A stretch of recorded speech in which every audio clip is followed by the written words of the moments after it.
Don't look now, but the East-West Gateway study on regional transportation is out. Mary Laramie, you're the executive director with the Regional Freight District. Thanks for joining us.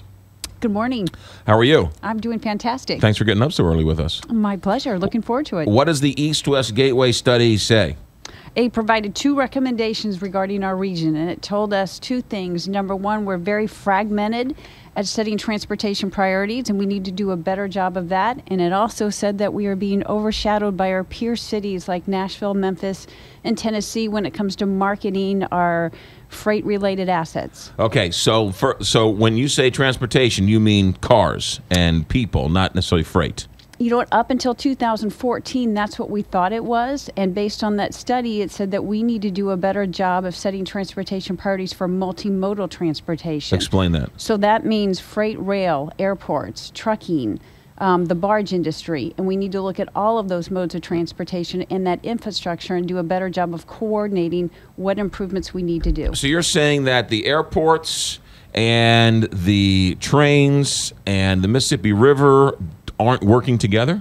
They do, but we need to do a better job of it. And so we need to do a better job of interconnecting all of that and finding out what improvements will help all of those modes of transportation. Kind of interesting for the East-West Gateway Council to have this study with Mid-America Airport sitting there like a big giant blob with nothing going on. And actually, that was part of the study. The study said that we're not doing a good job of advertising those assets.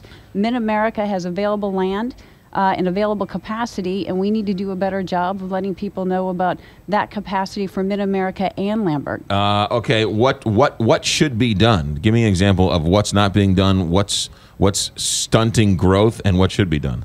We need to be out actively promoting the fact that we have the third largest inland port in the nation. We're a great place for moving bulk commodities up and down the Mississippi River, like our aggregates and our coals.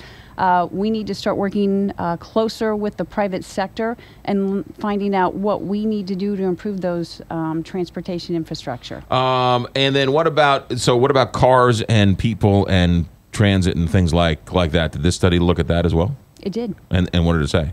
It said, again, that we've got a tremendous amount of assets in this area and that we need to collectively start working with everybody and trying to decide what things we need to move forward. The best example I've got is the Merchants Bridge.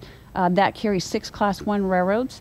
That Class 1, or that structure also benefits the barge industry and all the trucking industry, and that's one of our top priorities for making improvements. Mary Laramie with us, Executive Director of the East-West Gateway study. Everyone talks regionalism, and then you have a mapping agency worth billions of dollars, and they fight over where it should go. So it's all nice to talk about regionalism, but then everyone tries to steal everyone else's business. When it comes to the freight industry, we're recognizing that one of the greatest opportunities we have for job growth and economic development comes from manufacturing and warehouse facilities. We feel that if we start looking at our key assets based on the 8 major counties that we have in this area between those 2 states, we're going to do a better job of attracting those manufacturing distribution centers to this area. What's the one thing we should do? One thing we need to do is we need to start working collectively as a region and setting transportation priorities and working together to better market our region, because we've got a great region and we've got a lot of really great things that we can share with the nation and an international level. Where can people find the study? You can go to East-West Gateway's website right now and find it. You can also contact me at mclamey@bystate.dev.org and get more information. Mary Laramie, the Executive Director, thanks for coming in. Thanks for all. 624, Big 550, KTRS. Let's talk about